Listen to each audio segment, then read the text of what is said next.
The Batman is all about the cast.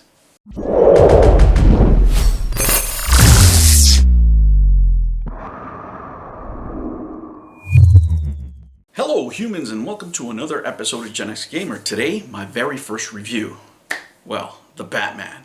What did I think of it? Well, like many other guys, like many other humans out there, when I heard Pattinson was going to be the Batman, I was like, really? Twilight guy? So I have to be sincere, I wasn't expecting much of the film, right? And once again, I was wrong, and it's okay to be wrong. I was pleasantly surprised. The movie surpassed my expectations. Why did it so? Why did it do so? Let me tell you this. I have been a Batman fan since I was a very young boy. I've been reading Batman comics probably longer than most of the people that are going to watch this video have been alive. That's how long. This Batman is rooted in those early comics that I used to watch. And I recognized that as I was watching this film. You know, many times you see the Batmans that come out, they're all tormented, you know, or driven. But here you have a Batman that is broken and immature. You know, one of the things that a lot of the films miss is that here you have a boy that grew up without his parents because they were killed, they died. You know, and let me tell you this, as a person that lost a parent very young, it fucks you up, pardon my French. You're not okay. You're not a regular kind of person. That comes out through because it's such a huge loss in your life, you know? And every time the Batman comes out, he's always, you know, he's already a hero or he's already a crime fighter, and nothing really damaged him from losing both his parents, which really wouldn't be the case in normal life. And this is the difference in this Batman. I can see why they picked Pattinson for this role, because they needed to show more emotion, a damaged person, right? A more immature, a younger version of Batman where he's barely a man, right? As a Batman, he does a good job, but his strengths really lie in that part of his acting, showing a younger version of Batman where he's incomplete. He's not really the man he's going to be yet. He's just growing as he's, you know, trying to do this job that he's set for himself. But let me say this, he's not at all the star of the show. I know that a lot of the Twilight bombs that were in the show would not agree with me. But for me, this movie's all about the cast. And I'm going to get to them right now. But first, let me say Matt Reeves did a great job directing. Here's a word that I have trouble with my accent. Believe it or not, I think in Spanish, and then I speak in English. Cinematography. The cinematography was great. You know, it's very noir with just a splash of cyberpunk. Right? Just a splash.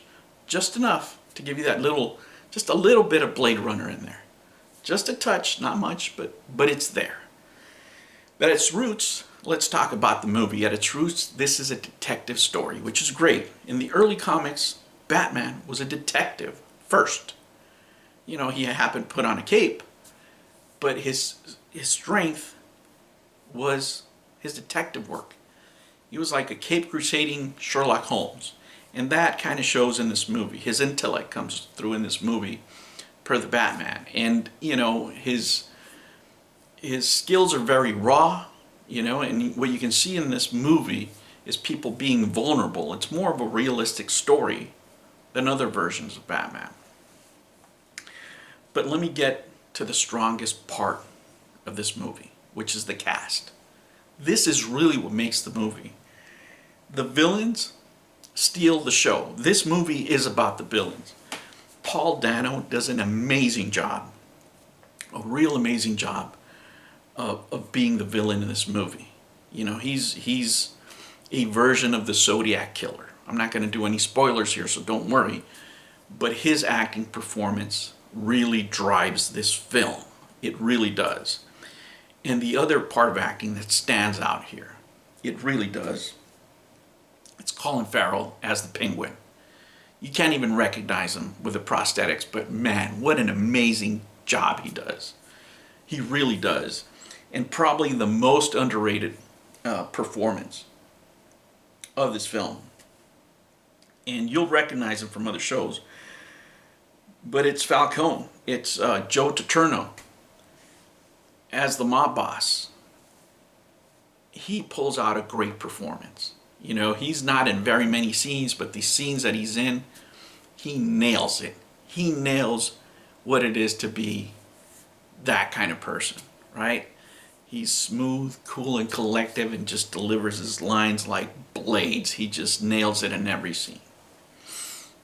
What else can I say? Selena. Wow.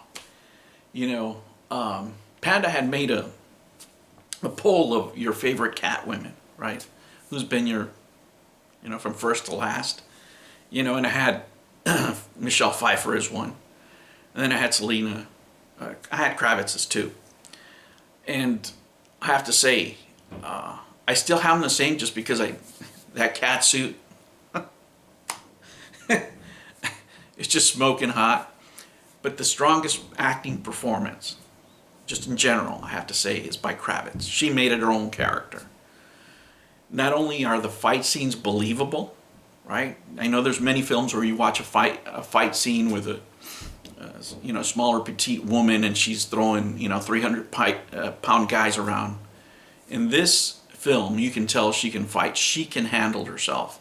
And those fight scenes are believable because not only does she do damage, she also takes damage. In a way that a human would, right? Just a normal human being. So, not only that, her chemistry with Pattinson is there. You know, from the very, very beginning. She is the diamond in the rough in that relationship that they build throughout the film. And she really is a shining star in this cast. And man, what can I say?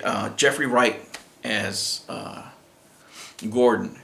Let me say, he captures the character very well. He captures the comic book character very well. Gritty, hardworking, a good man.